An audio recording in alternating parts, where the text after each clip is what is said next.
प्रिय आत्मा,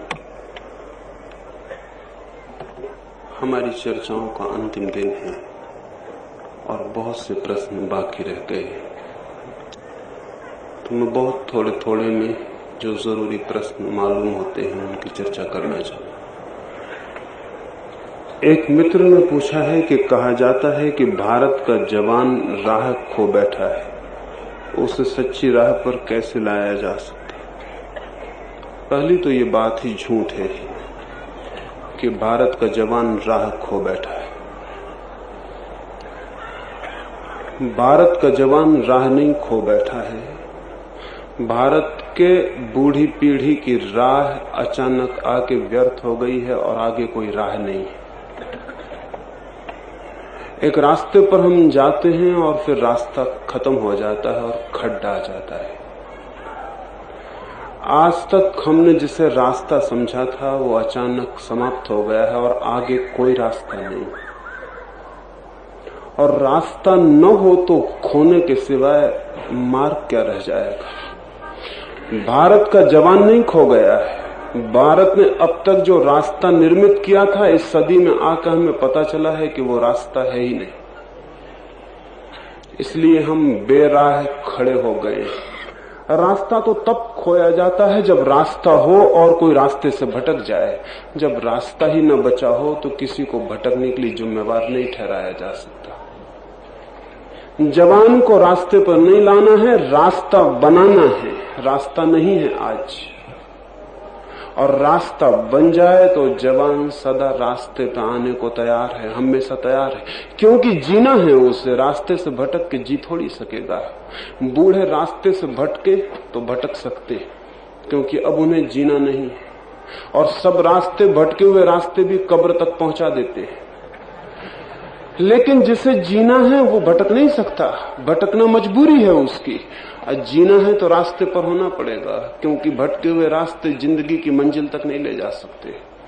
जिंदगी के मंजिल तक पहुंचने के लिए ठीक रास्ता चाहिए, लेकिन रास्ता नहीं है।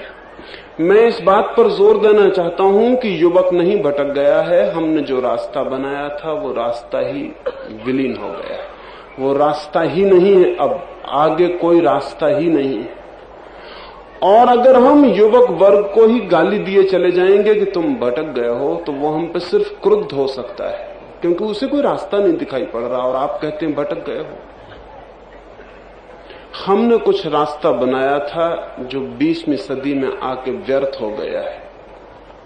हमने एक रास्ता बनाया था, वो रास्ता ऐसा था कि उसका व्यर्थ हो जाना अनिवार्य था। पहली तो बात यह है, हमने पृथ्वी पे चलने लायक रास्ता कभी नहीं बनाया। हमने रास्ता बनाया था जैसे बेबीलोन में टावर बनाया था कुछ लोगों ने स्वर्ग जाने के लिए। वो जमीन पे नहीं जाता था, वो ऊपर आकाश की तरफ जा रहा था। स्वर्ग पहुंचने के लिए कुछ लोगों ने एक टावर बनाया था। हिंदुस्तान ने 5000 सालों में जमीन में चलने लायक रास्ता नहीं बनाया, स्वर्ग पर पहुंचने के रास्ते खोजे। स्वर्ग पर पहुंचने के रास्ते खोजने में हम पृथ्वी पर रास्ते बनाने भूल गए। हमारी आंखें आकाश की तरफ अटक गईं और हमारे पैर तो मजबूरी से पृथ्वी पर ही चलेंगे। 20वीं सदी में आके हमको अचानक पता चला है कि हमारे आंखों और पैरों में विरोध हो गया है। आंखें आकाश से वापस जमीन की तरफ लौटी हैं तो हम देखते हैं नीचे कोई रास्ता नहीं है, क्योंकि नीचे हमने कभी देखा ही ना था। इस देश में हमने एक पारलौकिक संस्कृति बनाने की कोशिश की थी। बड़ा अद्भुत सपना था, लेकिन सफल नहीं हुआ, न सफल हो सकता था। इस पृथ्वी पर रहने वाले को इस पृथ्वी की संस्कृति बनानी पड़ेगी, पार्थिव। इस पृथ्वी की संस्कृति हम निर्मित नहीं किए। मैंने सुना है यूनान में एक बहुत बड़ा जोशी एक रात एक गड्ढे में गिर गया है, चिल्लाया है, बड़ी मुश्किल से किसी पास की किसान औरत ने उसे निकाला है। जब निकाला है तो उस जोशी ने कहा कि मां तुझे बहुत धन्यवाद, मैं एक बहुत बड़ा ज्योतिषी हूं, तारों के संबंध में मुझसे ज्यादा कोई भी नहीं जानता। अगर तुझे तारों के संबंध में कुछ भी जानना हो तो मैं बिना फीस के तुझे बता दूंगा, तू चली आना। मेरी फीस भी बहुत ज्यादा है उस बूढ़ी औरत ने कहा, बेटे तुम निश्चिंत रहो, मैं कभी ना आऊंगी, क्योंकि जिसे भी जमीन के गड्ढे नहीं दिखाई पड़ते उसके आकाश के तारों के ज्ञान का भरोसा नहीं। उस बूढ़ी औरत ने ठीक कहा। और वो ज्योतिषी गिरा इसीलिए गड्ढे में कि वो रात को आकाश के तारों का अध्ययन करता हुआ चला जा रहा था, पैर भटक गया और गड्ढे में गिर गया। भारत कोई 3000 साल से गड्ढे में पड़ा है, आकाश की तरफ आंखें उठाने के कारण नहीं। मैं ये नहीं कहता हूं कि किन्हीं क्षणों में आकाश की तरफ न देखा जाए, लेकिन आकाश की तरफ देखने में समर्थ वही है जो जमीन पर रास्ता ठीक से बना ले और विश्राम कर सके, वो आकाश की तरफ देख सकता है। लेकिन हम जमीन को भूल के अगर आकाश की तरफ देखेंगे तो गहरी खाई में गिरने के सिवाय कोई मार्ग नहीं। लेकिन पूछा जा सकता है, भारत के जवान ने इसके पहले ये भटकन क्यों न ली? 20वीं सदी में आके क्या बात हो गई? रास्ता मैं कह रहा हूं कि 3000 साल से हमारी पूरी संस्कृति ने जमीन पर रास्ता ही नहीं बनाया। अगर हम पुराने शास्त्र पढ़ें तो उनमें हमें मिल जाएंगी किताबें जिनका नाम है मोक्ष मार्ग, मोक्ष की तरफ जाने वाला रास्ता। लेकिन पृथ्वी पर चलने वाले रास्ते के संबंध में एक किताब भारतीय संस्कृति के पास नहीं। स्वर्ग जाने का रास्ता भी है, नरक जाने का रास्ता भी है, लेकिन पृथ्वी पर चलने के रास्ते के संबंध में कोई बात नहीं। पूछा जा सकता है आज ही क्यों ये सवाल उठा, इसके पहले जवान ने इंकार क्यों ना किया? उसका कारण हमने एक और तरकीब की थी। हमने एक तरकीब की थी कि हम जवान को जवान होने ही न देते थे, बच्चों की शादियां कर देते थे। और जब बच्चों की शादियां हो जाती थी वे जिम्मेवार हो जाते थे। 17 और 18 साल का होता होता लड़का बाप बन जाता था। बाप जवान नहीं हो सकता, बाप बूढ़ा होना शुरू हो जाता है।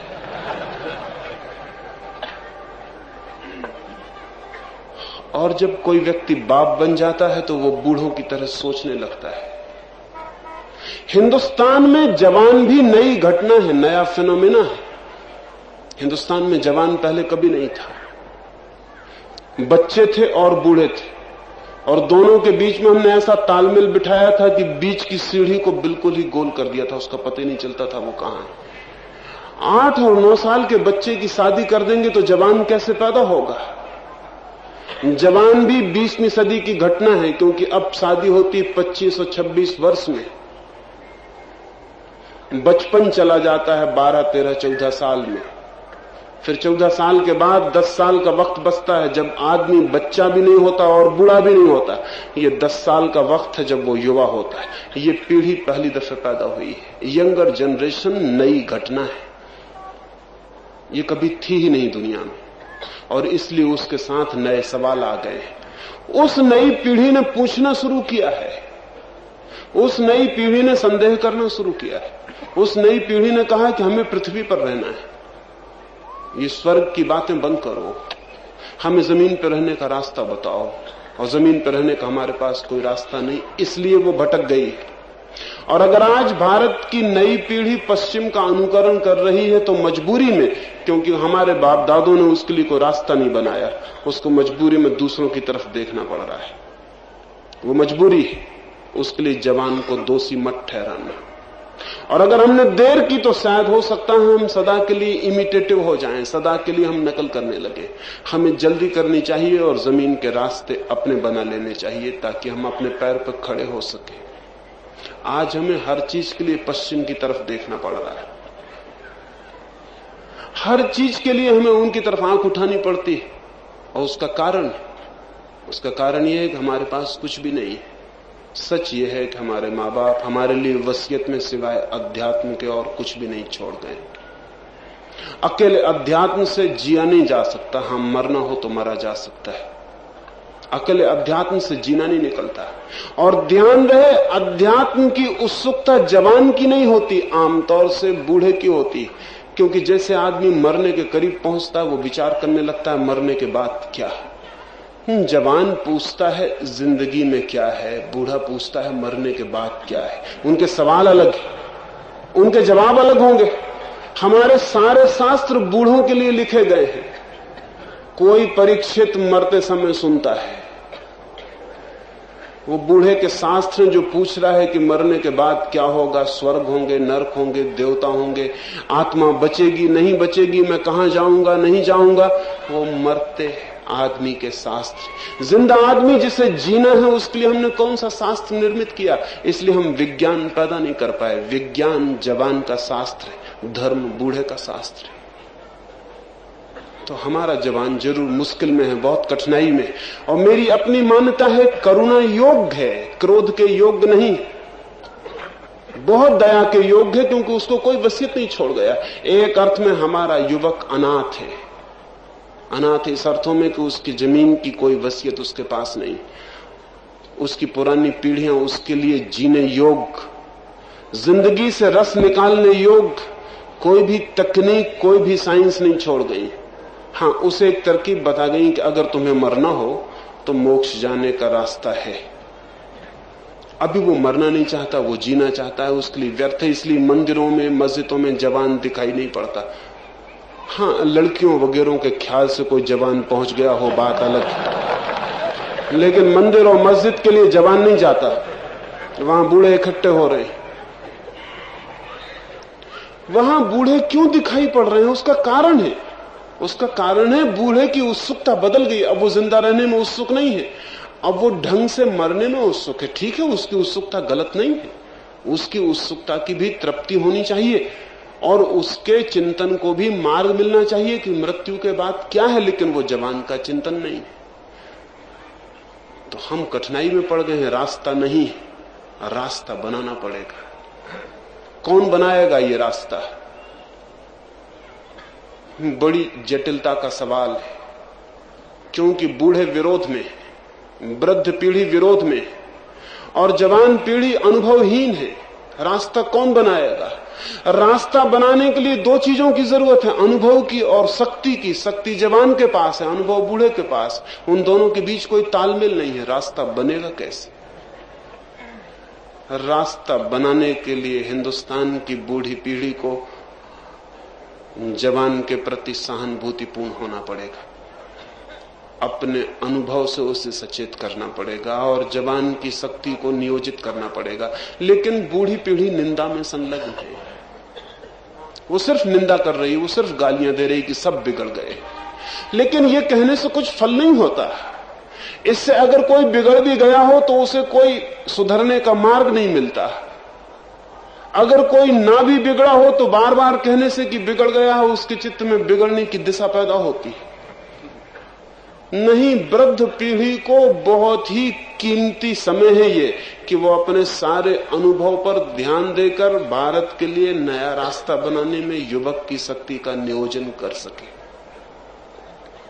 लेकिन ये तभी हो सकता है जब वृद्ध पुरानी पीढ़ी नई पीढ़ी की तरफ निंदा से न देखे, करुणा और प्रेम से देखे। लेकिन वृद्ध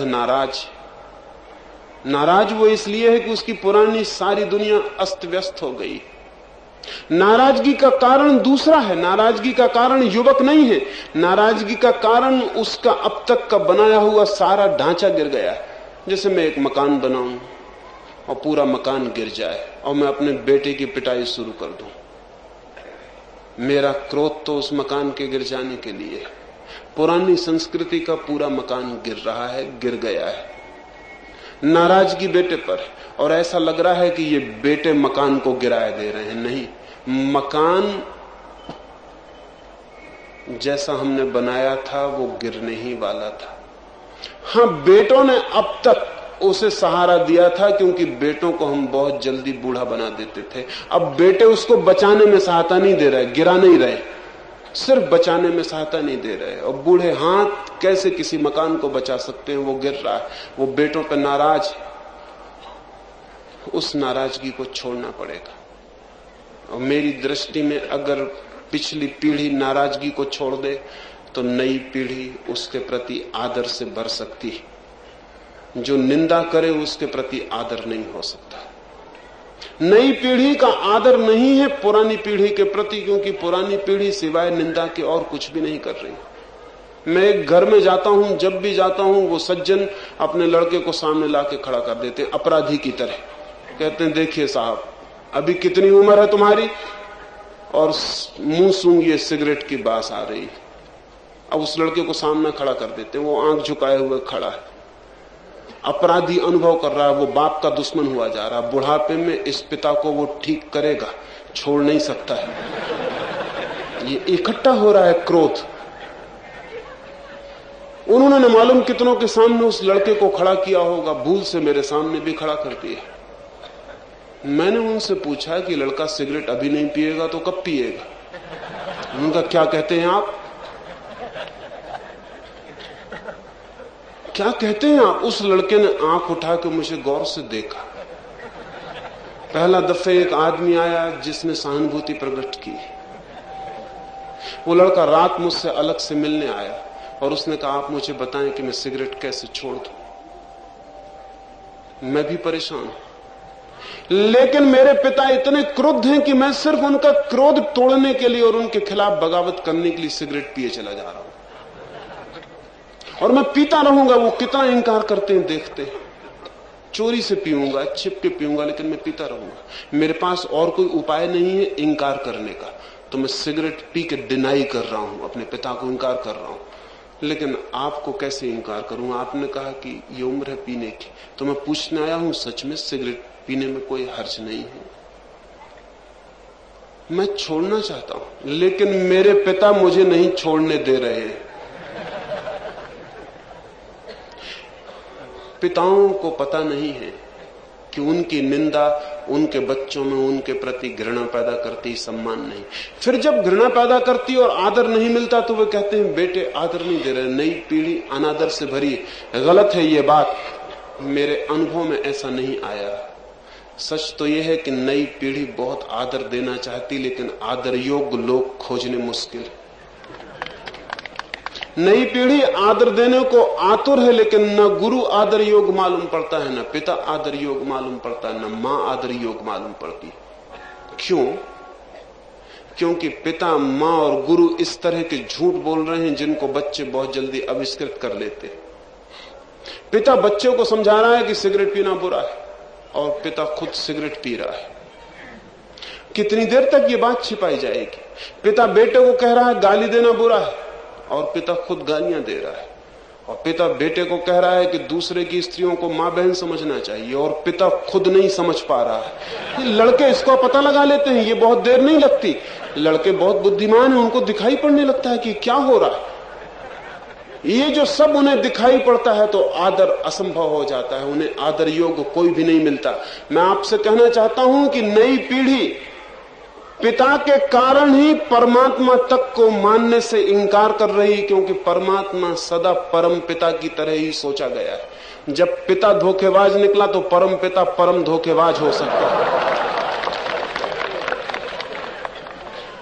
पुरानी पीढ़ियों ने पिता के आदर के कारण ही परमात्मा को भी आदर दिया था, इसलिए उसको हम परम पिता, फादर और सब कहते थे। पिता को इतना आदर था कि ऐसा लगता था सारा जगत भी किसी पिता के प्रोटेक्शन में। लेकिन पिता गया कि परम पिता को भी उनके पीछे विदा होना पड़ रहा है, वो नहीं बच सकते। नहीं, पुरानी पीढ़ी को बहुत सोच समझ की जरूरत है कि वो नए बच्चों का आदर कैसे उपलब्ध कर सके। आदर के योग्य पात्र होने की जरूरत है। मैं अभी एक शिक्षकों के सम्मेलन में गया, वहां सबसे बड़ा सवाल यही था, सभी शिक्षकों के मन में यही सवाल है कि विद्यार्थी शिक्षक को आदर नहीं देते। आदर मिलना चाहिए।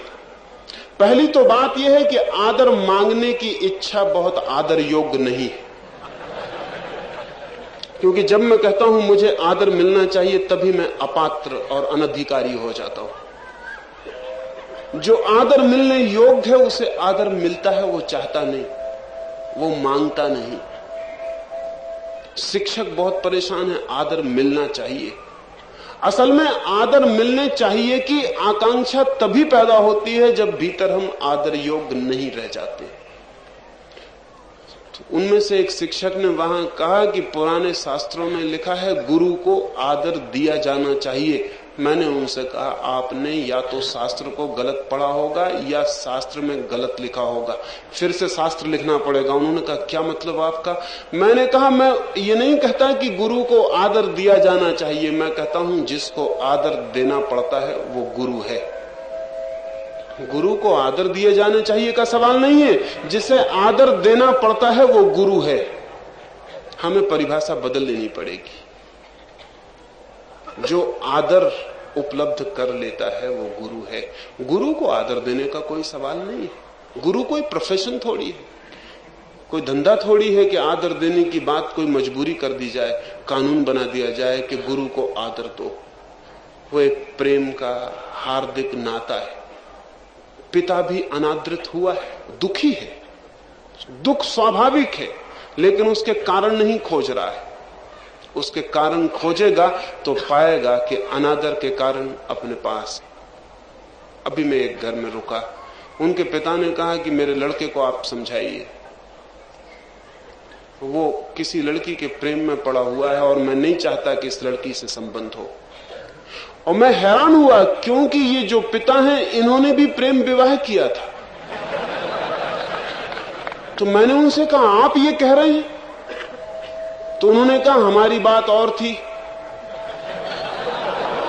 सब पिता यही सोचते हैं कि हमारी बात और थी। ये लड़के भी कल पिता होके यही सोचेंगे, हमारी बात और थी। नहीं, इस तरह नहीं चलेगा, इस तरह नहीं चल सकता है। नया युवक भटक नहीं गया है, पुरानी पीढ़ी मार्ग देने में असमर्थ है। अगर हम ये असमर्थता स्वीकार कर लें तो मार्ग बन सकता है, कोई कठिनाई नहीं। इतना स्वस्थ, इतना बुद्धिमान, इतना विचारशील युवक कब था पृथ्वी पर? ये पहला मौका है। जो सौभाग्य बनना चाहिए वो दुर्भाग्य बन रहा है। इतना विचारशील युवक कब था पृथ्वी पर? कभी भी नहीं था। जो सौभाग्य बन सकती है घटना, वो दुर्भाग्य में बदलती जा रही। बुद्धिमत्ता खतरनाक है एक अर्थों में कि अगर उसे ठीक मार्ग न मिले तो वो विध्वंसात्मक हो जाती है। घर में दो बेटे हों, एक बेटा अगर गोबर गणेश है तो आज्ञाकारी होगा, सदा आज्ञाकारी होगा, क्योंकि आज्ञा तोड़ने के लिए थोड़ी बुद्धि की जरूरत पड़ती है। हां कहने के लिए किस बुद्धिमत्ता की जरूरत है? ना कहने के लिए बुद्धिमत्ता की जरूरत है, क्योंकि ना कहने के लिए कारण भी बताने पड़ेंगे, तर्क भी देना पड़ेगा, ना कहने के लिए खड़ा होना पड़ेगा, पिता से टक्कर भी लेनी पड़ेगी। तो गोबर गणेश बेटा होगा तो चुपचाप राजी हो जाता है कि हाँ, पिता खुश होते हैं कि बहुत प्रसन्नता की बात है, लड़का बहुत आज्ञाकारी। लेकिन उन्हें पता नहीं कि लड़का बिल्कुल मरा हुआ है, लड़का जिंदा नहीं। अगर लड़के में थोड़ी बुद्धिमत्ता होगी तो 1000 सवाल उठाएगा, सब बातों पर राजी नहीं हो जाएगा, इंकार करेगा। और पिता को अगर ख्याल हो कि मैं सर्वज्ञ हूं तो कष्ट शुरू हो जाएगा। लेकिन कोई सर्वज्ञ नहीं है, पिता होने से कोई सर्वज्ञ नहीं होता। असल में पिता होना इतना सरल है कि उसके लिए बुद्धिमत्ता की कोई जरूरत ही नहीं है। पिता होने के लिए कौन सी बुद्धिमत्ता की जरूरत है? पिता होना इतनी सरल घटना है, इतनी टेक्निकल, कि उसके लिए किसी बुद्धिमत्ता की जरूरत नहीं है। लेकिन पिता होना के साथ एक अहंकार जुड़ा रहा है अब तक कि मैं सब जानता हूं। नहीं, ये बच्चे अब राजी नहीं हो सकते कि आप सब जानते हैं, ये झूठ है बात। अब पिता को जो वो जानता है उतना ही कहना पड़ेगा, इतना मैं जानता हूं। जो नहीं जानता है कहना पड़ेगा नहीं जानता हूं। और जीवन के सारे सत्य खोल देने पड़ेंगे तो बाप और बेटे के बीच सेतु बन सकता है। लेकिन बाप और बेटे के बीच कोई सेतु नहीं मालूम होता, कोई डायलॉग ही नहीं होता, उनके बीच कोई चर्चा ही नहीं। ऐसा नहीं है कि बाप अपने बेटों को बिठा के बात कर रहा हो जिंदगी के मसलों की, अपनी तकलीफें बता रहा हो, अपनी भूलें बता रहा हो, अपनी जिंदगी की मुसीबतें बता रहा हो। नहीं, ऐसा नहीं। बाप एक सख्त रुख रखता है कि मैं सब जानता हूं, मैंने कभी भूल नहीं की, मैं सदा ठीक हूं। अन्यायपूर्ण है ये बात।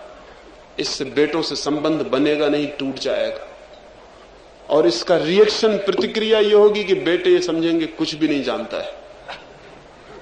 नहीं, इसे तोड़ना पड़ेगा। और इसे तोड़ने में कौन शुरुआत करे? बेटे शुरुआत करें कि पिता शुरुआत करें? मैं मानता हूं बेटे शुरुआत करें, ये जरा मुश्किल है। बेटे आखिर बेटे, बच्चे आखिर बच्चे। उनसे हम वृद्धों से ज्यादा बुद्धिमानी की अपेक्षा एकदम से करें तो कठिन नहीं। पिता को ही शुरुआत करनी पड़ेगी, उसे मार्ग बनाना पड़ेगा, बेटे से संबंध और मित्रता जोड़नी पड़ेगी। तो हम जिंदगी के संबंध में सवाल उठा सकते हैं, सीख सकते हैं, हल कर सकते हैं। नई पीढ़ी भटक नहीं गई है, नई पीढ़ी सिर्फ अतिरिक्त शक्ति से भरी हुई सामने खड़ी है और हम कोई मार्ग नहीं खोज पा रहे हैं, जिससे कोई झरने में ताकत हो और पानी फूट पड़ने को हो और कोई मार्ग न मिलता हो, पानी सब तरफ बिखर जाता हो, व्यर्थ हो जाता हो। जैसे आकाश में बिजली चमकती है और हम बिजली को मार्ग न दे सके तो सिर्फ चमकती है और व्यर्थ हो जाती है। युवकों के पास बड़ी शक्ति है, होनी ही चाहिए। वो बड़ी शक्ति बिल्कुल अनियोजित भटक रही है, उसे कोई नियोजन नहीं है, कोई दिशा नहीं है। दिशा हारा युवक खड़ा है, लेकिन जिम्मेवार युवक नहीं है। और ध्यान रहे, ये मैं किसी खास पीढ़ी से नहीं कह रहा हूं। आज जो युवक हैं कल वो पिता हो जाएंगे और वो भी इसी तरह अपने बेटों को जिम्मेदार ठहराने लगेंगे, वही गलती फिर शुरू हो जाएगी। नहीं, पुरानी पीढ़ी को बहुत शांति से विचार करना चाहिए, क्रोध छोड़कर बच्चों के निकट आना पड़ेगा और जिंदगी कैसे बने उसकी दिशाएं सोचनी पड़ेंगी और साथ खड़े होना पड़ेगा, आज्ञा देने वाले की तरह नहीं, सहयात्री की तरह, एल्डर ब्रदर्स की तरह। पिता भी अब बड़े भाई से ज्यादा नहीं, उसी भांति उसे खड़ा होना पड़ेगा। पुरानी प्रेस्टीज और पुराने आदर सम्मान का केंद्र अब नहीं चल सकता है, वो बात गई, उस बात को भूल जाना चाहिए। वो इतिहास का अध्याय समाप्त हो गया। एक दूसरे मित्र ने पूछा है कि क्या विद्यार्थी राजनीति में भाग लें? सवाल बहुत महत्वपूर्ण है और राजनीतिज्ञ दो तरह के उत्तर देंगे। अगर राजनीतिज्ञ के हित में होगा तो वो कहेगा राजनीति में भाग लेना चाहिए। जैसे आजादी के पहले कांग्रेस के नेता कहेंगे कि राजनीति में भाग लेना चाहिए और आजादी के बाद कांग्रेस के नेता कहेंगे विद्यार्थियों को राजनीति में भाग कभी नहीं लेना चाहिए। जो पार्टी हुकूमत में है वो कहेगी राजनीति में भाग नहीं लेना चाहिए, जो पार्टी हुकूमत में नहीं है वो कहेगी राजनीति में भाग लेना चाहिए।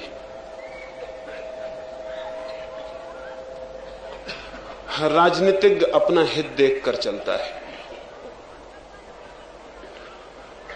और राजनीतिज्ञ देखता है कि जब युवक की ताकत मिलने से उसे फायदा होगा तो वो कहता है भाग लो, और जब उसे दिखता है कि अब हम ताकत में आ गए, अब अगर युवक ने भाग लिया तो कुर्सी से नीचे उतार सकता है, तो वो कहता है भाग मत लो, विद्यार्थियों का काम यूनिवर्सिटी में अध्ययन करना है। मैं कोई राजनीतिज्ञ नहीं हूं और मैं मानता हूं कि चाहे सत्ता में चाहे सत्ता के बाहर जो लोग भी कहते हैं राजनीति में भाग लो, उनके इस कहने में भी राजनीति है, और जो कहते हैं राजनीति में भाग मत लो, उनके इस कहने में भी राजनीति है। ये दोनों पॉलिटिकल, दोनों ही वक्तव्य। लेकिन मेरी दृष्टि यह है कि विद्यार्थी जिंदगी की तैयारी कर रहा है, उसे जिंदगी में अभी उतरना नहीं चाहिए, तैयारी करनी चाहिए। राजनीति को समझना चाहिए पूरी तरह। राजनीति में भाग लेने का अभी कोई अर्थ नहीं। राजनीति को समझना चाहिए ताकि जब वो कल भाग लेने की स्थिति में आए तो उसका शोषण न किया जा सके, राजनीतिज्ञ उसका शोषण न कर पाए। लेकिन गांधी जी ने गलत आदत इस मुल्क में डाली। गांधी जी पहले आदमी हैं जो विद्यार्थी को राजनीति में लाए।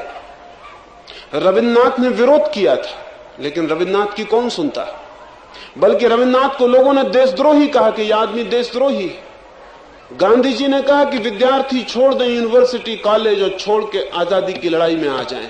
रविन्द्रनाथ ने कहा यह बहुत गलत बात सिखा रहे हैं आप, क्योंकि एक बार विद्यार्थी यूनिवर्सिटी से छोड़ के बाहर आ जाएगा तो उसे भीतर ले जाना फिर बहुत मुश्किल पड़ेगा। अब मुश्किल पड़ रहा है। लेकिन लोगों ने कहा कि रविन्द्रनाथ देशद्रोही है।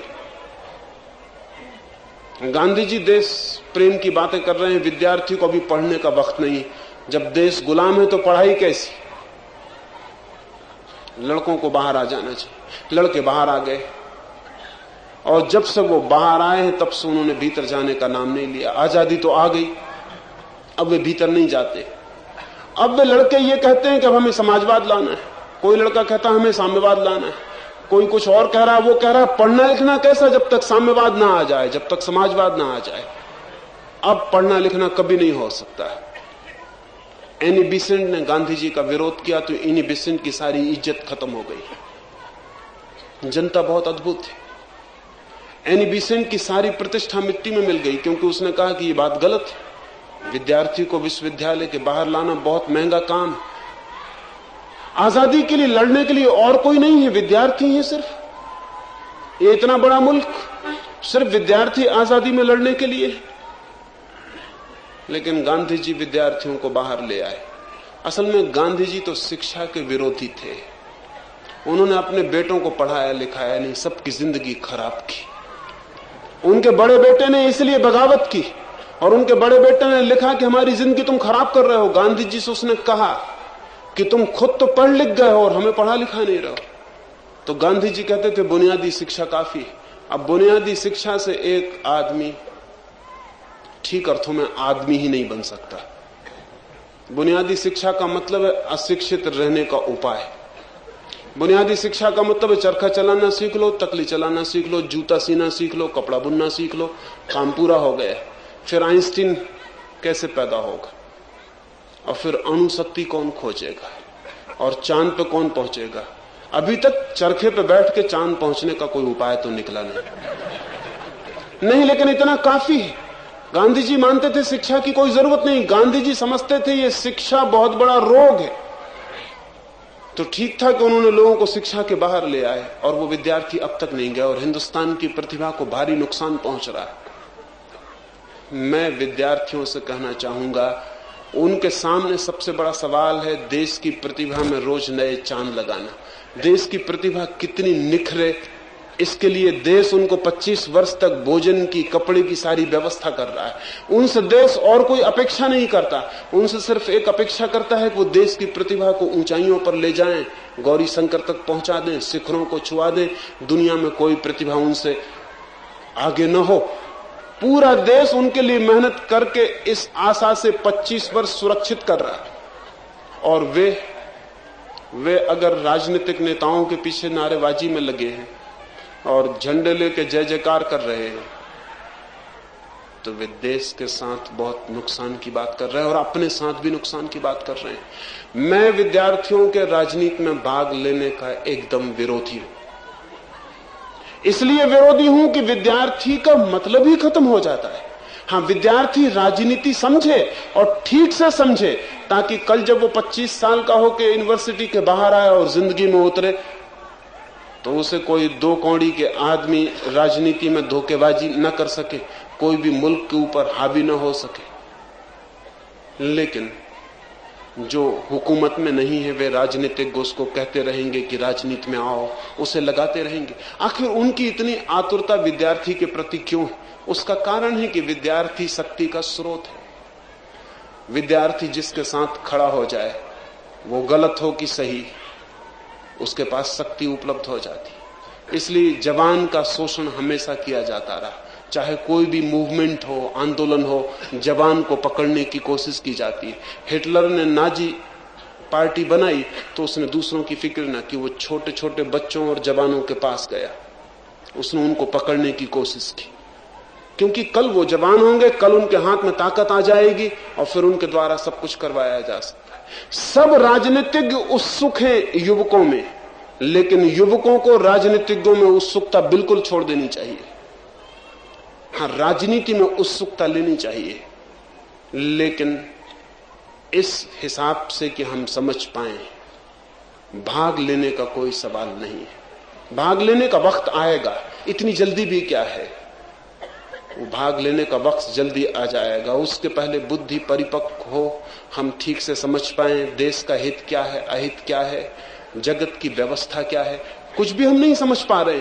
अगर हिंदुस्तान का विद्यार्थी राजनीति ठीक से समझे तो बहुत हैरान होगा कि हिंदुस्तान में राजनीति के नाम से क्या हो रहा है। बहुत अजीब बात है। हिंदुस्तान का कॉन्स्टिट्यूशन अगर हम उठा के देखें तो जिसको पहले भानुमति का पिटारा कहते थे वही है। सारी दुनिया के सारे कॉन्स्टिट्यूशन में से चुन चुन के जो भी ठीक मालूम पड़ा इकट्ठा कर लिया है। जैसे कि बिल्ली की आंख अच्छी लगे तो आंख ले ली, कुत्ते की टांग अच्छी लगी तो टांग ले ली, सब इकट्ठा कर लिया। कौवे के पंख अच्छे लगे तो पंख ले लिए। अब एक जानवर बना है जिसमें कोई जान ही नहीं, और वो कोई जानवर भी नहीं, भगवान भी नहीं पहचान सकता कि ये कौन है। राजनीतिक बोध हमारा बहुत कम है, अत्यंत कम है। वो राजनीतिक बोध हिंदुस्तान को कौन देगा?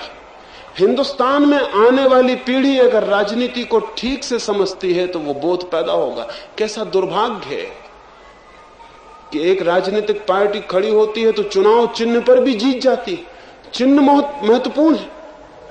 गांवों में जाके समझाया जा सकता है कि अगर बैल ना रहेंगे तो तुम खेती कैसे करोगे, और बेचारा किसान सोचता है कि बात तो ठीक है, अगर बैल ना रहे तो खेती कैसे करेंगे, तो बैल जोड़ी को वोट देनी चाहिए।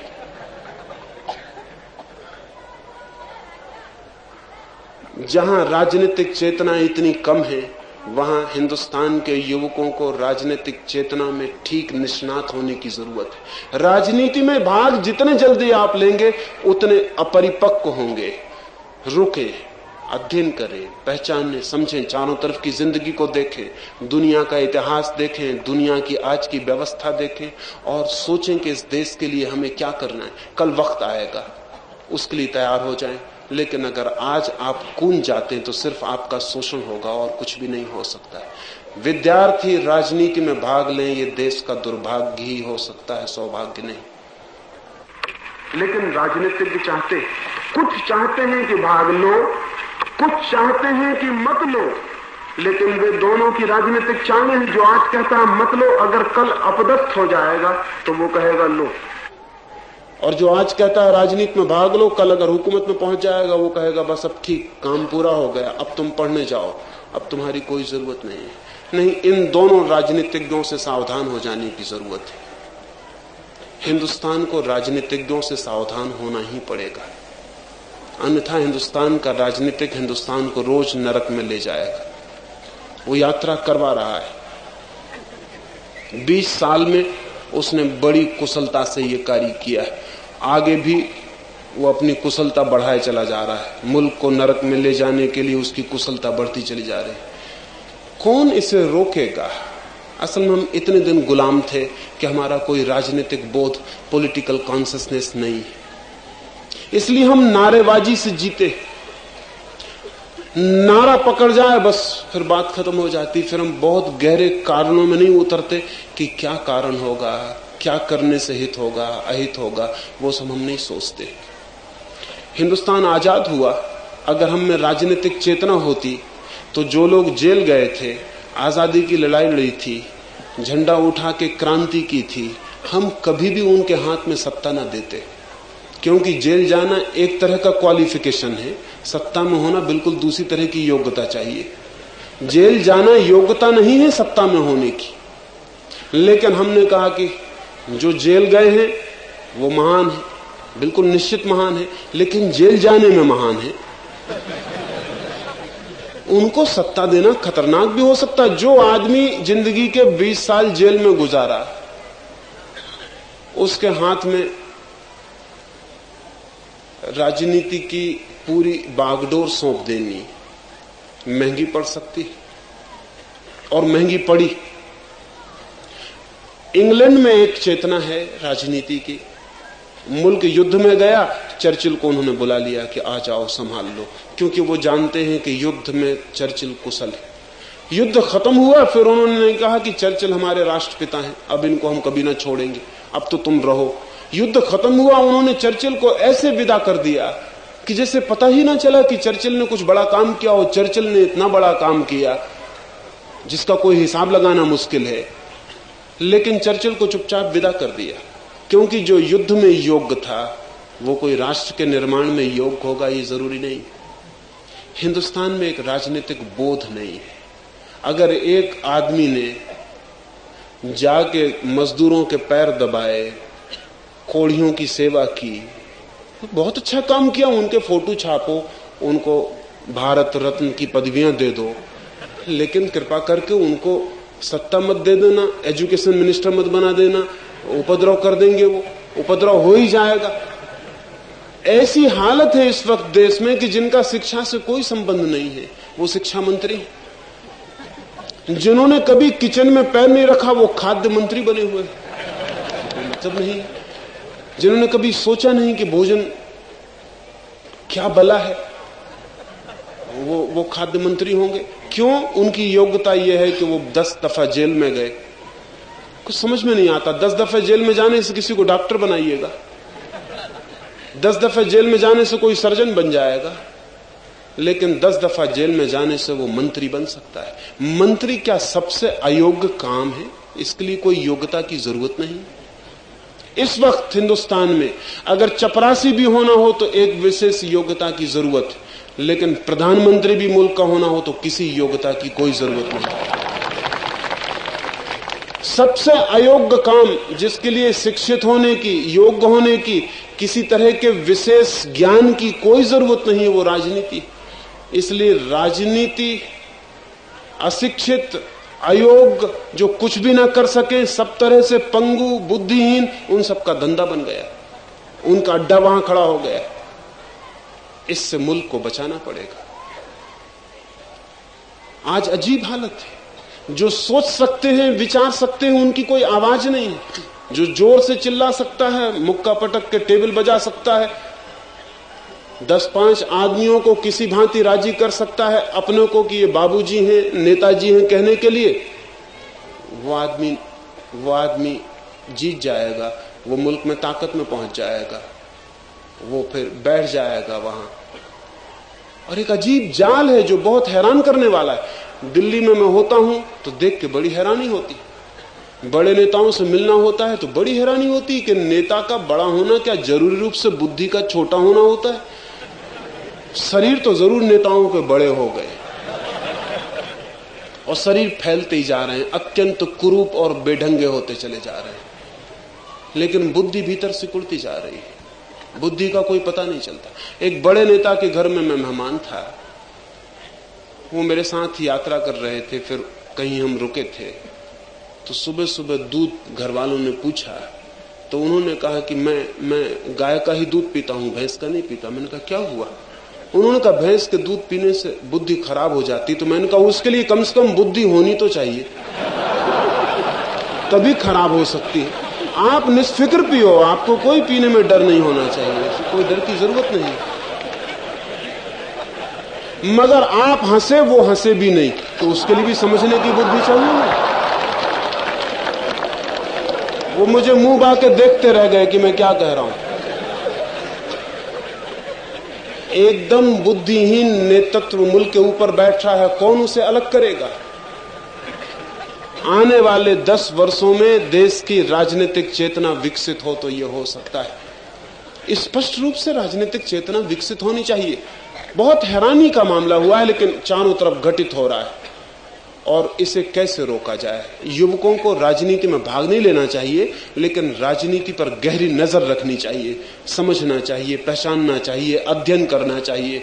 जब वो कल जिंदगी में भाग लेने आए तो जो भूल पिछली हमने 20 सालों में की है वो आगे ना हो, इसका बोध, इसकी मेहनत, इसका श्रम उन्हें उठाना है।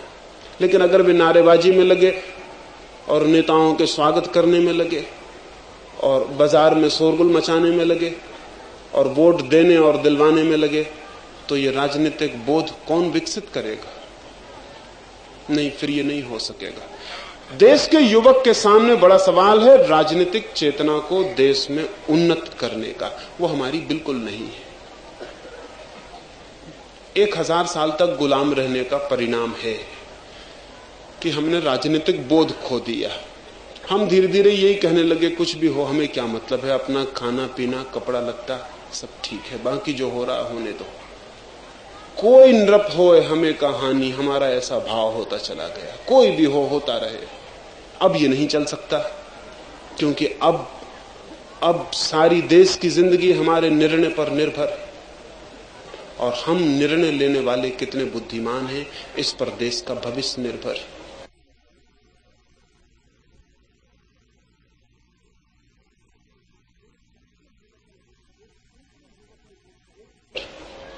एक दूसरे युवक ने पूछा है, जरूर सवाल है और आज की जिंदगी में महत्वपूर्ण सवाल है। उन्होंने पूछा है, आज की अर्धनग्न कॉलेजियन लड़कियों के बारे में आपका क्या ख्याल है? सवाल महत्वपूर्ण है। सवाल इसलिए महत्वपूर्ण है कि कपड़े हमें लगते हैं कि बहुत महत्वपूर्ण नहीं है, लेकिन महत्वपूर्ण हमारे व्यक्तित्व को निर्मित करते हैं। दो तीन बातें ध्यान में रखनी जरूरी है।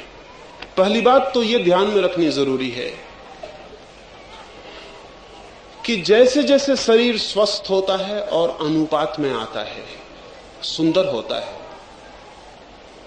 वैसे वैसे पूरे शरीर को ढकने का ख्याल मिटने लगता है। सिर्फ अत्यंत गरीब, दीनहीन, अविकसित समाज की स्त्रियां पूरे शरीर को ढकती हैं। जैसे जैसे शरीर सुंदर होगा वैसे वैसे शरीर उघड़ना शुरू होगा। तो जहां जहां शरीर का सौष्ठव आएगा वहां वहां कपड़े कम होंगे। इसमें बहुत घबराने की जरूरत नहीं। असल में कपड़ों के कम होने से इतनी घबराहट हमें क्यों होती? उस घबराहट के पीछे कोई कारण, उस घबराहट के पीछे कारण क्या है? उस घबराहट के पीछे यही कारण है कि हम शरीरों को अर्धनग्न देखना चाहते हैं। देखना चाहते हैं, वो हमारी चाह तभी मिटेगी जब शरीर धीरे धीरे उघाड़े होंगे, तभी हमारी चाह मिटेगी। अगर लड़कियों ने हिम्मत की और 20 साल वो ऐसे ही कपड़े पहने रही तो हमारी बुद्धि में काफी फर्क पड़ेगा।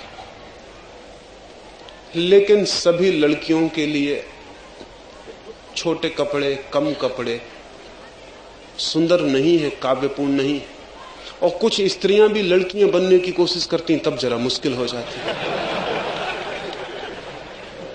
लड़कियां हल्के फुल्के कपड़े पहने, लड़के हल्के फुल्के कपड़े पहने, ये बिल्कुल स्वाभाविक है। बूढ़ों की तरह गंभीर कपड़े पहनना उचित भी नहीं है। हल्के फुल्के कपड़े पहने, दौड़ सकें, कूद सकें, फान सकें, तैर सकें, वृक्षों पर चढ़ सकें, ऐसे कपड़े पहने ये उचित है। बच्चों के कपड़े उसी तरह के होने चाहिए।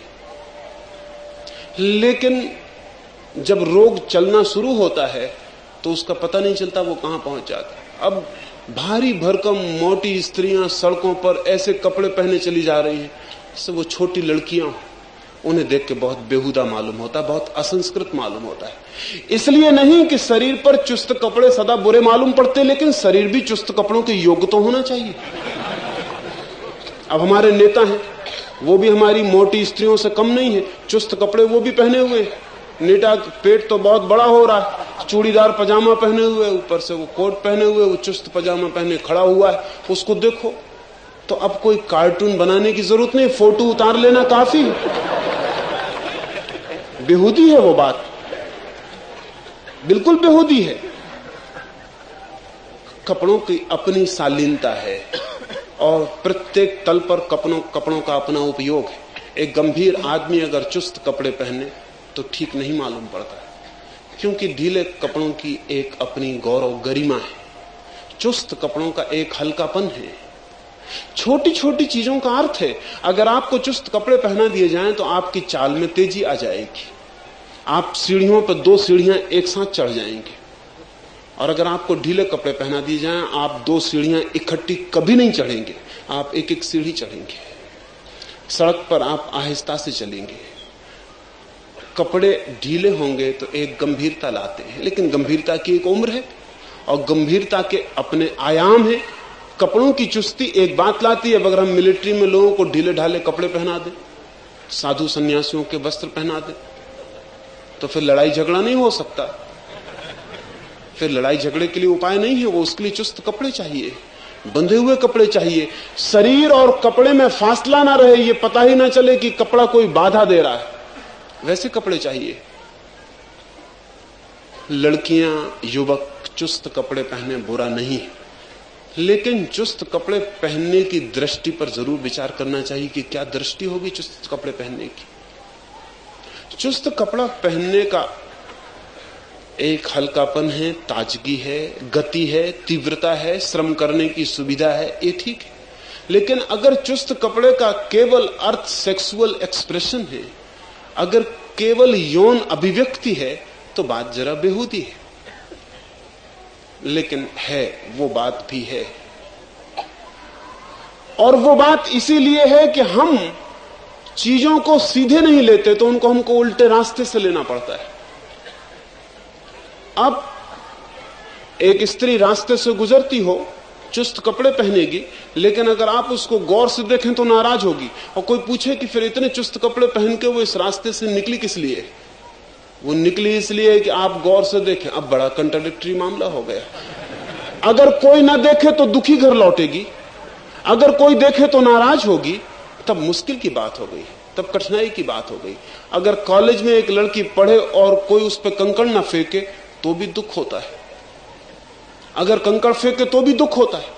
हालांकि कंकड़ फेंकने से ना कंकड़ फेंकने वाला दुख ज्यादा होता है, क्योंकि ना कंकड़ फेंकने का मतलब है कोई ध्यान नहीं दे रहा।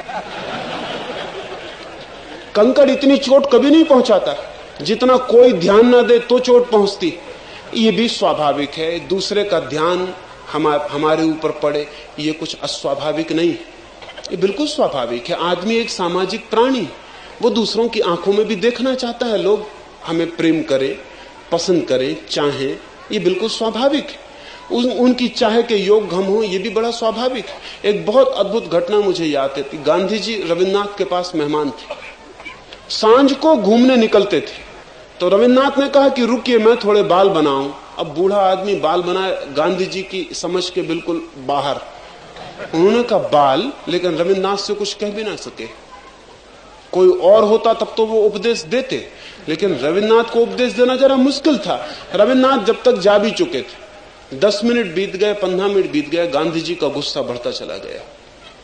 भीतर जाकर देखा वो आदमकद आईने के सामने खड़े मंत्र मुग्ध बाल संवार रहे हैं। गांधी जी ने कहा आप और इस उम्र में इस तरह बाल संवार रहे हैं, आप ये कर क्या रहे हैं? तो रविन्द्रनाथ ने कहा कि जब मैं जवान था तो बिना संवारे भी चल जाता था, जब से बूढ़ा हो गया तब से संभालना पड़ता है।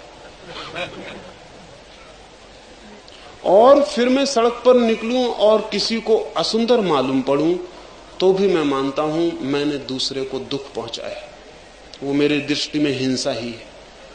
मैं सड़क पर चलूं, किसी को अच्छा लगूं तो मैं उसे मानता हूं मैंने सुख पहुंचाया, वो मेरी दृष्टि में अहिंसा है। गांधी जी की पकड़ में ऐसी अहिंसा कभी नहीं आ सकती थी, लेकिन रविन्द्रनाथ कुछ बात बड़ी कीमत की कह रहे हैं। गांधी जी की अहिंसा से कहीं ज्यादा कीमती अहिंसा की बात कर रहे हैं। वो ये कह रहे हैं कि आपकी आंख को भी मैं अप्रीति कर लगूं, अरुचि कर लगूं, बेहुदा लगूं, तो मैंने आपको चोट पहुंचाई। मैं आपको प्रीति कर लगूं, आनंदपूर्ण लगूं, अच्छा है। मैं मानता हूं कि हिंदुस्तान के बच्चे ऐसे कपड़े पहने जो प्रीतिकर हों, आनंदपूर्ण हों, और चारों तरफ एक सुगंध फैलाते हों, एक हल्कापन लाते हों, प्रफुल्लता लाते हों, अच्छा है।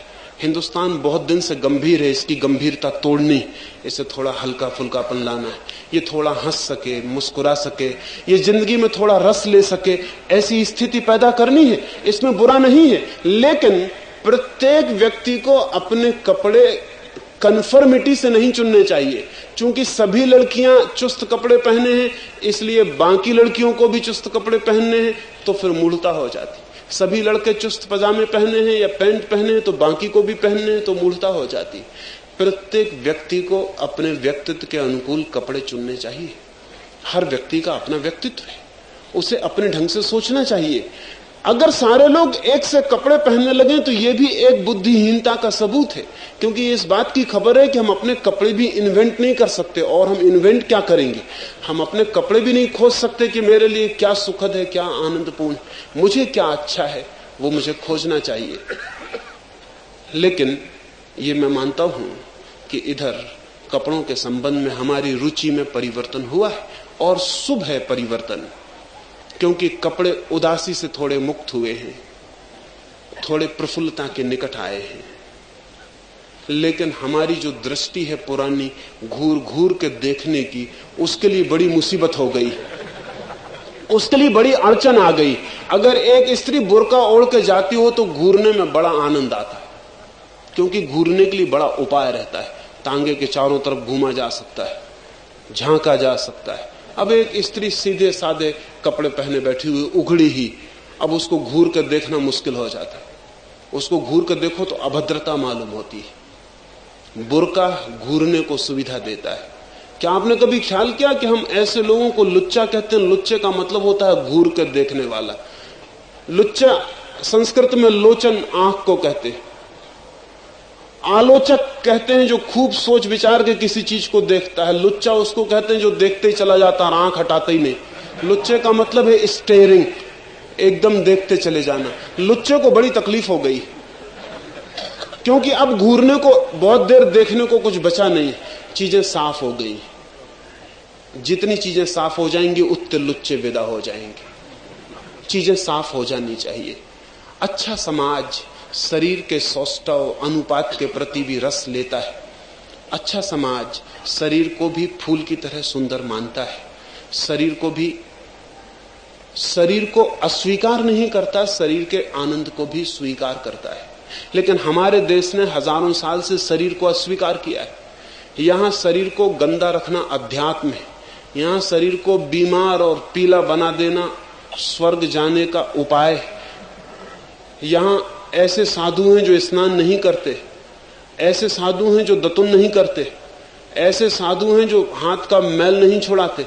ऐसे साधु मुझे कभी मिलने आ जाते हैं तो बड़ी मुश्किल हो जाती। उनके पास बैठना कठिन, उनका मुंह बास छोड़ता है, उनके शरीर से गंदगी आती, लेकिन वे अपने अध्यात्म में बड़े प्रतिष्ठित हैं। ये सब अध्यात्म के सबूत नहीं। शरीर के प्रति हमारा विरोध समाप्त करना पड़ेगा। शरीर जिंदगी का एक अद्भुत तथ्य है। सच तो यह है कि शरीर इतना बड़ा रहस्य है कि अगर हम शरीर को पूरी तरह जान पाएं तो हम परमात्मा के एक बड़े रहस्य को समझने में समर्थ हो जाएंगे। शरीर के रहस्य का हमें पता ही नहीं कि शरीर कितना बड़ा रहस्य है। इससे बड़ी मिस्ट्री नहीं है। चांद तारे इतनी बड़ी मिस्ट्री नहीं है जितना शरीर इतना बड़ा रहस्य। आप रोटी खाते हैं और कैसे खून बन जाती है, और 70 साल तक अनवरत सांस चलती है। 70 साल अगर लोहे का फेफड़ा भी हो तो 70 साल में जवाब दे दे, लेकिन फेफड़ा काम किए चला जाता है। 70 साल तक मस्तिष्क 24 घंटे काम करता है, एक क्षण विश्राम नहीं करता, लेकिन काम करता रहता है। लोहे के तार भी थक जाएं, लेकिन बारीक और महीन रेसे वे भी नहीं थकते। शरीर बहुत अद्भुत व्यवस्था है। इतना बड़ा यंत्र है कि अगर हम उसे फैला के देखने जाएं तो एक बड़ी फैक्ट्री भी उतना काम पूरा नहीं कर सकती जितना एक शरीर, छोटा सा शरीर कर रहा है। लेकिन हम उसके प्रति दुष्टता, क्रोध और कठोरता से भरे। फिर हम फूल के सौंदर्य में आनंदित होते हैं। एक वृक्ष जब हरा हो उठता है तब हम आनंदित होते हैं।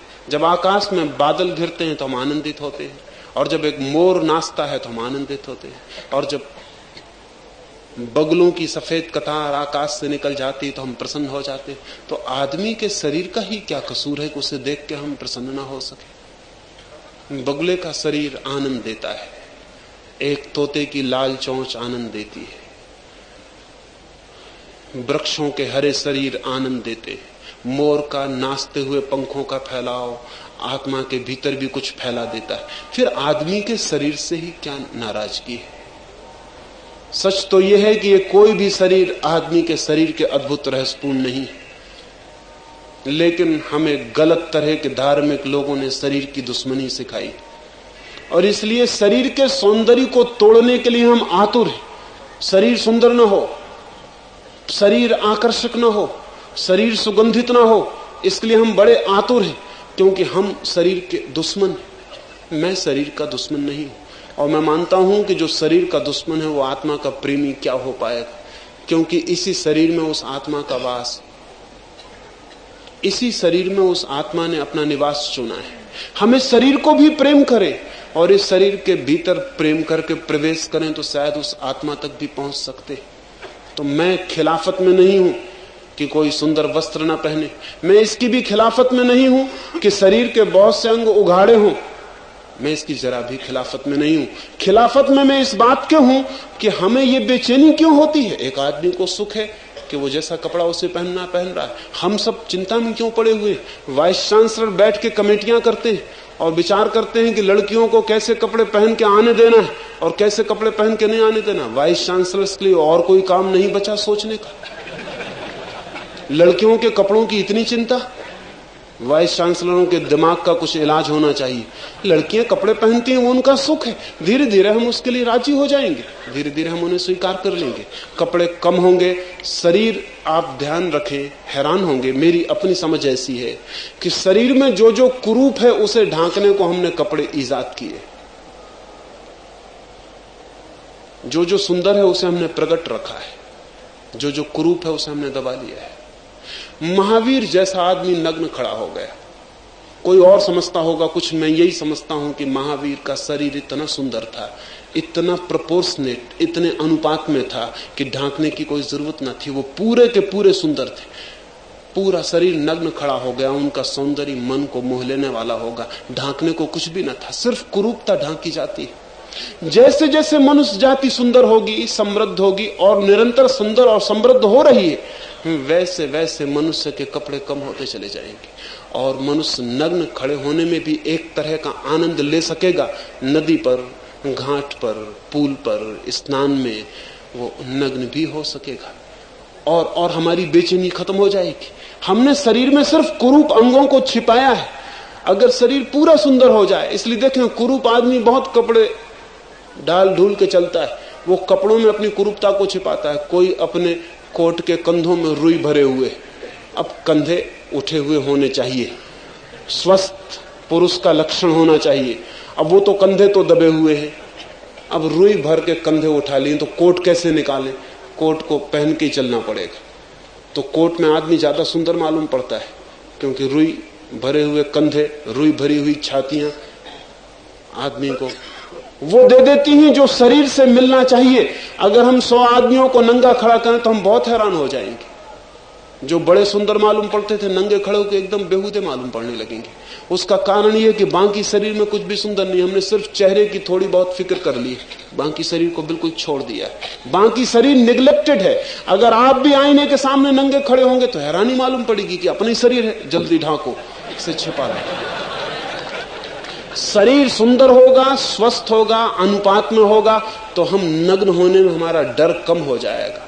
डर का और कोई कारण नहीं, शरीर उघड़ेगा, शरीर थोड़ा प्रकट होगा, छिपाने की कोई जरूरत नहीं है। आदमी अकेला है पृथ्वी पर जिसने कपड़े पहने हुए, लेकिन कभी आपको ख्याल आया मोर नंगा है? आ सकता है। मैंने सुना है लंदन में महिलाओं की एक समिति, उसने एक प्रस्ताव किया है कि कुत्तों को कपड़े पहनाना चाहिए। ये दिमाग इनका खराब होगा, इन औरतों का। इनको कुत्ते भी नंगे दिखाई पड़ रहे हैं, ये इनके दिमाग की खराबी है और कोई कारण नहीं। ये कुत्ता बेचारा, आदमी अब तक नंगा दिखाई पड़ता था, अब कुत्ता नंगा दिखाई पड़ा, कल बैल नंगे दिखाई पड़े तो बहुत मुश्किल हो जाएगी। हम कहां कहां नग्नता को ढांकते फिरेंगे। सारी प्रकृति नंगी, परमात्मा नग्न है, आदमी भर ढका हुआ है। नहीं, इतने ढकने का मोह भी क्या है, इतनी बेचैनी भी क्या है। जिंदगी को सरलता, हल्केपन से, प्रसन्नता से लिया जा सके, ऐसे कपड़े चाहिए, ऐसा रहने सहने का ढंग चाहिए, इतनी मुक्ति चाहिए। और एक दूसरे के शरीर में आंखें डालने की चेष्टा बहुत ही कुरूप है, लेकिन सप्रेस सोसाइटीज में होती है। हम एक दूसरे के कपड़े के भीतर भी देखने की कोशिश करते हैं कि अगर आंखें कपड़े के भीतर प्रवेश कर सके तो हम आंखों को भीतर ले जा सके। ये बहुत दमन से भरा हुआ चित्त है हमारा और बहुत कुरूप, अगली है, ये सुंदर नहीं है। नहीं, इतनी हमें बेचैनी नहीं लेनी चाहिए। आदमी के स्वास्थ्य के साथ, सौंदर्य के साथ कपड़ों में रूपांतरण निश्चित है, हो रहा है, होगा। हम उसे प्रेम से स्वीकार कर लेंगे तो हम उसे कलात्मक और सांस्कृतिक ढंग दे सकेंगे। अगर हम प्रेम से स्वीकार न करेंगे तो वो असांस्कृतिक, कुरूप और बेढंगा हो जाएगा। एक दूसरे मित्र ने पूछा है, वो अंतिम सवाल, फिर मैं अपनी बात पूरी करूं। उन्होंने पूछा है कुटुंब नियोजन के बाबत, बर्थ कंट्रोल के बाबत आपकी क्या ख्याल है। ये अंतिम बात, क्योंकि ये भारत की अंतिम और सबसे बड़ी समस्या है, और अगर हमने इसे हल कर लिया तो हम सब हल कर लेंगे। ये अंतिम समस्या है, ये अगर हल हो गई तो सब हल हो जाएगा। भारत के सामने बड़े से बड़ा सवाल जनसंख्या का है और रोज बढ़ता जा रहा है। हिंदुस्तान की आबादी इतने जोर से बढ़ रही है कि हम कितनी ही प्रगति करें, कितना ही विकास करें, कितनी ही संपत्ति पैदा करें, कुछ परिणाम ना होगा। क्योंकि जितना हम पैदा करेंगे उससे चौगुने मुंह हम पैदा कर देते हैं, और वो सब सवाल वहीं के वहीं खड़े रह जाते हैं, हल नहीं होता। मनुष्य ने एक काम किया है कि मौत से एक लड़ाई लड़ी। मौत को हमने दूर हटाया है, हमने प्लेग, महामारियों से मुक्ति पा ली। हम आदमी को ज्यादा स्वस्थ कर सके, बच्चे जितने पैदा होते हैं करीब करीब बचाने का हमने उपाय कर लिया। हमने मौत से तो लड़ाई लड़ ली, लेकिन हम ये भूल गए कि हमें जन्म से भी लड़ाई लड़नी पड़ेगी। एक तरफा लड़ाई महंगी पड़ जाएगी। हमने मौत का दरवाजा तो छीन कर दिया, और जन्म का दरवाजा पुरानी रफ्तार से, बल्कि और बड़ी रफ्तार से जारी है, तो एक उपद्रव मुश्किल हो गया। प्रकृति में एक संतुलन था कि प्रकृति उतने ही लोगों को बचने देती थी पृथ्वी पर जितने लोगों के बचने का उपाय था। आपको शायद पता ना हो, आपने घर में छिपकली देखी होगी दीवालों पर। छिपकली एक बहुत पुराने जानवर का वंशज है। आज से कोई 10 लाख साल पहले जमीन पर हाथियों से भी 5-5 गुने बड़ी छिपकलियां थी। वो सब खत्म हो गई, क्योंकि उन्होंने इतने बच्चे पैदा कर लिए कि आत्मघात हो गया। उनके मरने का और कोई कारण नहीं, न कोई भूकंप आया, न कोई अकाल पड़ा। उनका कुल कारण यह है कि उन्होंने इतने बच्चे पैदा कर लिए कि उन बच्चों के लिए भोजन जुटाना असंभव हो गया। वे सारी छिपकलियां मर गई। उनका एक वंशज बहुत छोटे रूप में हमारे घरों में रह गया। हाथियों से बड़े जानवर थे वे, और भी बहुत सी जानवरों की जातियां पृथ्वी से तिरोहित हो गई, सदा के लिए विलीन हो गई। कभी थी, अब नहीं है। और उसका कुल कारण एक था कि वो बच्चे पैदा करते चले गए, और सीमा वहां आ गई जहां भोजन कम पड़ गया और लोग ज्यादा हो गए, और मृत्यु के सिवा कोई रास्ता ना रहा। प्रकृति आदमी के साथ भी अलग तरह का सलूक ना करेगी, आदमी इस भूल में ना रहे। अगर हम संख्या बढ़ाते चले जाते हैं तो हमारे साथ भी वही होगा जो सब पशुओं के साथ हो सकता है। हमारे साथ कोई भगवान अलग से हिसाब नहीं रखेगा। आज पृथ्वी पर 3.5 अरब लोग हैं। हिंदुस्तान की आबादी पाकिस्तान के बंटने के वक्त जितनी थी, पाकिस्तान बंटने से अगर किसी ने सोचा होगा कि हम कम हो जाएंगे तो वो गलती में। हमने एक पाकिस्तान को तब तक फिर पैदा कर लिया। आज पाकिस्तान हिंदुस्तान की आबादी मिलकर 72 करोड़। हिंदुस्तान की आबादी 1930 में 33 करोड़ थी। 33 करोड़ से 72 करोड़ सिर्फ 40 वर्षों में। इस सदी के पूरे होते होते हम कहां खड़े होंगे कहना बहुत मुश्किल। सभा करने की कोई जरूरत न रह जाएगी। जहां भी होंगे सभा में ही होंगे। कोने हिलाने की जगह नहीं रह जाने वाली। लेकिन इतने लोग कैसे जी सकते हैं?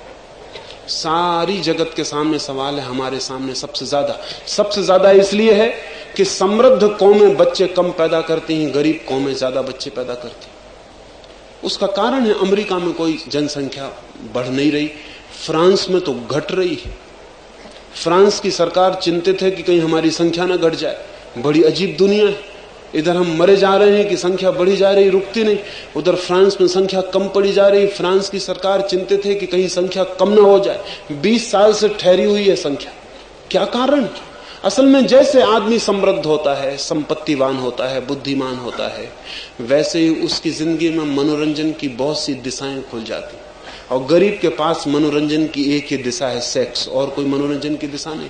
और मुफ्त, कोई टिकट नहीं, कोई पैसा नहीं, कोई खर्च नहीं। वो दिन भर का थका मांदा सिनेमा जाए तो पैसा खर्च हो जाते हैं, नृत्य देखे तो पैसा खर्च हो जाते हैं, रेडियो कहां से लाए, टेलीविजन कहां से लाए। सेक्स एकमात्र उसके पास मुफ्त मनोरंजन है। उसकी वजह से गरीब बच्चे पैदा करता चला जाता है।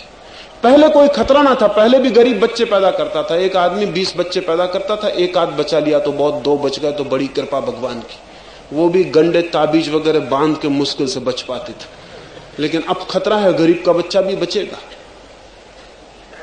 अमीर बच्चे कम पैदा करता है क्योंकि उसके पास मनोरंजन के साधन ज्यादा हैं। इसलिए अमीरों को पहले भी बच्चे गोद लेने पड़ते थे, अब भी लेने पड़ते हैं।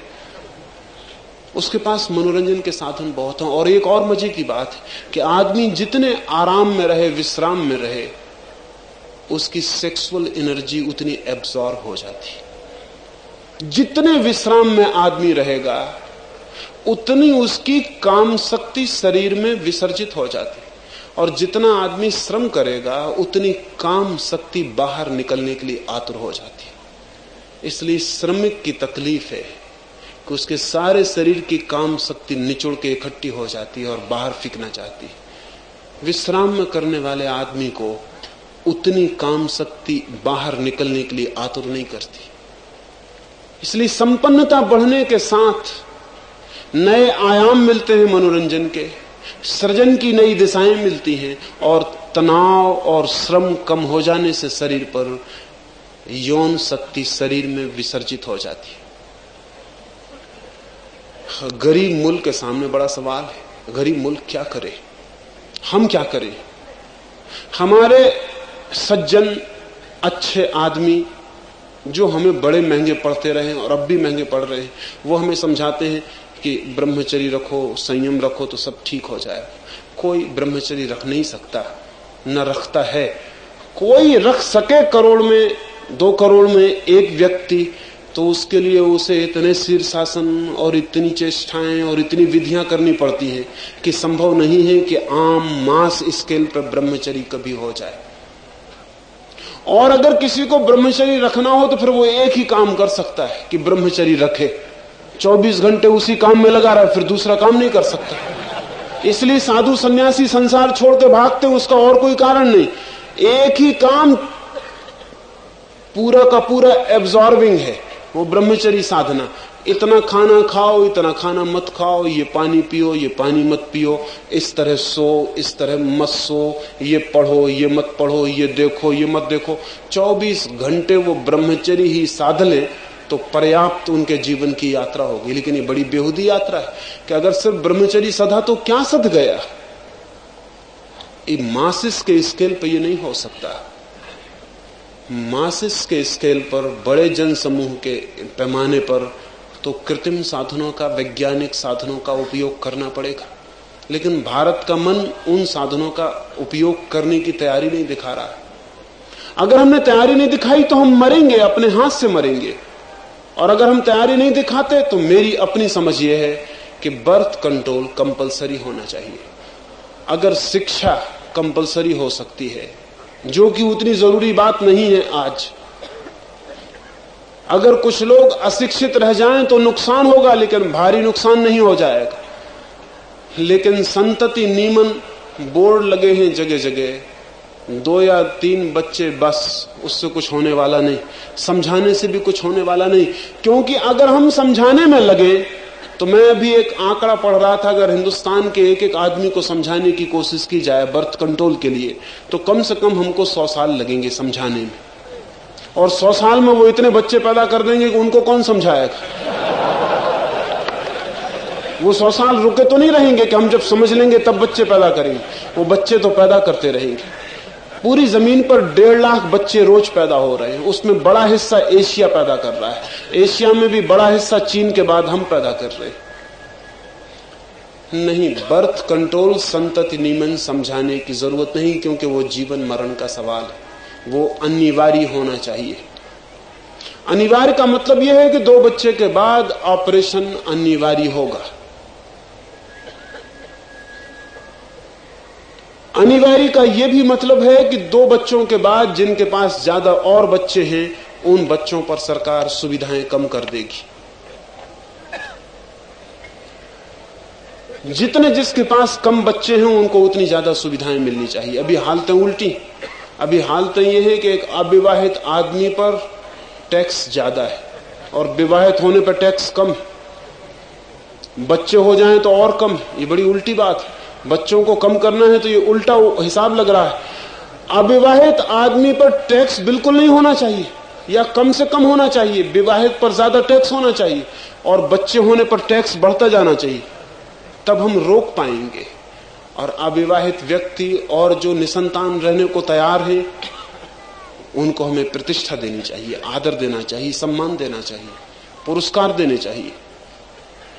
और सब तरफ से 2 बच्चे के बाद सख्त से सख्त कदम उठा के रोक देना चाहिए। अन्यथा 1978 तक में हमारी संख्या इतनी हो जाएगी कि एक बड़े अकाल की संभावना है जिसमें 10 करोड़ लोगों को मरना पड़ेगा। कम से कम, ज्यादा भी मर सकते। अगर सारी दुनिया ने भी हमें खाने की सहायता दी तो भी 20 वर्षों के भीतर एक बड़े अकाल से हमें गुजरने की आशा माननी चाहिए।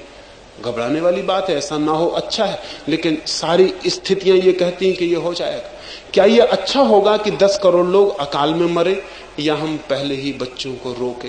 लेकिन धर्मगुरु उल्टी बातें सिखाते। वो ये कहते हैं कि बच्चे भगवान देता है। भगवान का इसमें कोई हाथ नहीं है, कोई अपराध नहीं। भगवान पर मुकदमा चलाया ही नहीं जा सकता इस मामले में। मजे की बात यह है कि जो धार्मिक गुरु ये समझाते हैं कि भगवान देता है बच्चे, वो ये नहीं समझाते कि बीमारी भी भगवान देता है, इसका इलाज नहीं करवाना चाहिए। बीमारी के लिए इलाज करवाने के लिए सन्यासी भी अस्पताल में भर्ती हो जाता है। बीमारी भगवान ने दी, इलाज कैसे करवा रहे हो?